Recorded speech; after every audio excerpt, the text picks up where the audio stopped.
Boys, if you all buy a set of wheels, I can get a new chair and my back hurts and I can keep making videos and there you go. But today, if you're a fan of lightweight, small sports cars, then the Toyota MR2 holds a special place in your heart. It's a mid-engine marvel that gave enthusiasts a taste of exotic car handling without the exotic car price tag. From its 1980s debut to its 90s turbocharged peak, the MR2 cemented itself as a beloved part of Toyota's sports car legacy. But then, one day, out of the blue, it just disappeared. After the third generation, or MRS as it's known, Toyota axed the MR2 in 2007, leaving a hole in the lineup that has yet to be filled. However, rumors of a reborn MR2 have been circulating for years. Today, let's take a look at the history of the MR2, why it disappeared, where it went, and whether or not it's finally coming back. Spoiler, maybe.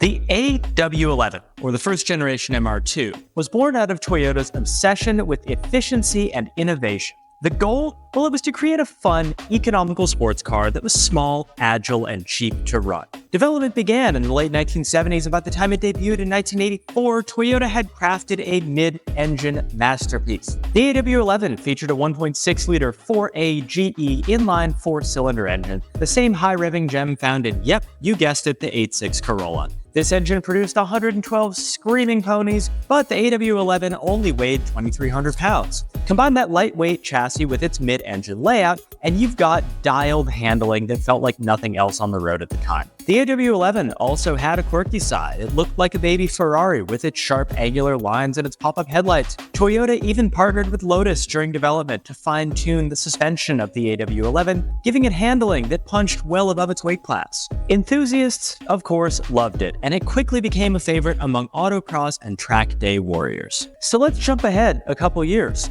If the AW11 was quirky and weird and fun, the SW20 iterated on that and became fast and furious. Toyota introduced the second generation MR2 in 1990, and it was a complete departure from the boxy first-gen car. The SW20 was sleek, curvy, and unmistakably exotic, earning it its nickname, the poor man's Ferrari.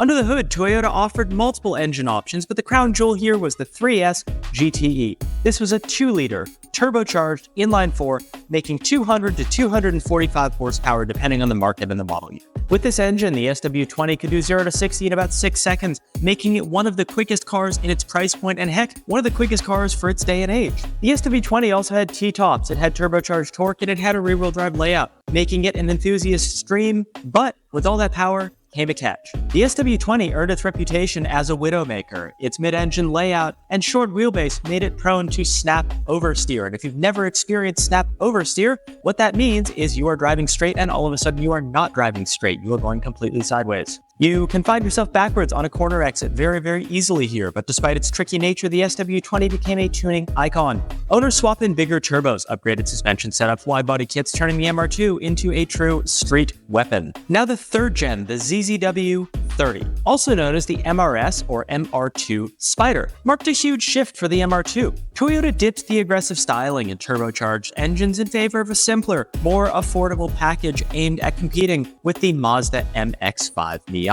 The ZZW30 featured a naturally aspirated 1.8-liter 1ZZ FE inline-4 engine, making 138 horsepower. You could get it with a 5-speed manual, which was the better choice, or an awkward, clunky 6-speed automated manual transmission called the SMT. Think Lamborghini's E-Gear, but just worse, and E-Gear's already bad. This wasn't fast in a straight line, but it did weigh just 2,200 pounds, making it fun to drive into corners. The focus on lightness and simplicity made the ZZW a great weekend car for autocross cruises, but it didn't resonate with the fans of the turbocharged SW20. Critics say it lacked the power and excitement of its predecessor, and sales began to dwindle. In 2007, Toyota pulled the plug on the MR2, leaving enthusiasts wondering, will it ever come back? So why'd the MR2 die if everyone loved it so much? Well, it wasn't just about declining sales, it was part of a larger market trend. In the 2000s, sports cars were losing popularity as SUVs and crossovers began to dominate the market. Enthusiasts were turning to turbocharged four-doors like the WRX and the Evo, which offered similar performance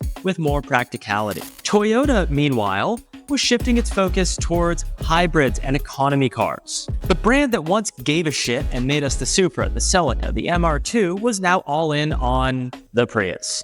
The MR2 just didn't fit into Toyota's new eco-friendly image. So will the MR2 come back? Well, for years, rumors of a new MR2 have been swirling. Toyota has hinted at bouncing back the MR2 as part of its Three Brothers sports car lineup, alongside the GR86 and GR Supra, but nothing has materialized. The biggest question though is what form would a new MR2 take? One thought process is the electric MR2. With Toyota heavily investing in EVs, an electric MR2 could make sense. It's a lightweight mid-engine style EV. Batteries already sit in the middle anyway, with instant torque and a low center of gravity could capture the MR2's spirit in a modern package, although enthusiasts tend to hate EVs. Another possibility is a hybrid MR2. This is the most likely one in my opinion, blending a small turbo engine with electric motors for a balance of performance and efficiency. Think like a budget NSX. And, while less likely, fans are still hoping for a classic internal combustion engine MR2. A turbo 3-cylinder engine like the one in the GR Corolla, like the one in the GR Yaris, could make for a lightweight and fun package. No matter which generation MR2 you choose, the MR2's magic lies in its mid-engine layout and its lightweight design.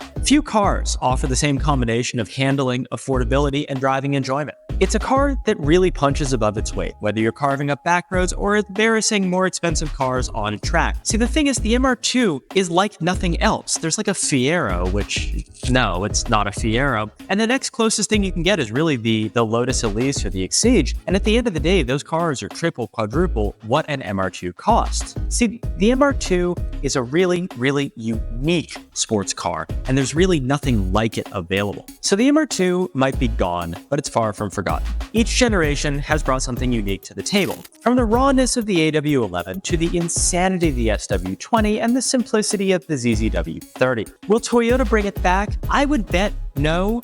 But one thing is clear, the MR2's legacy is alive and well among enthusiasts. And whether you're a fan of the original or you're holding out in hope for a rebirth, the MR2 remains one of the most beloved sports cars of all time. If you have an MR2 and you want wheels for it, click the link down here. No, not on the desk that I'm sitting in front of, but on the link down below in the description. If you guys like the video, tell us what car we should do in the next one. Hit the like button, hit the subscribe button, hit the bell icon, and I'll see you in the next one.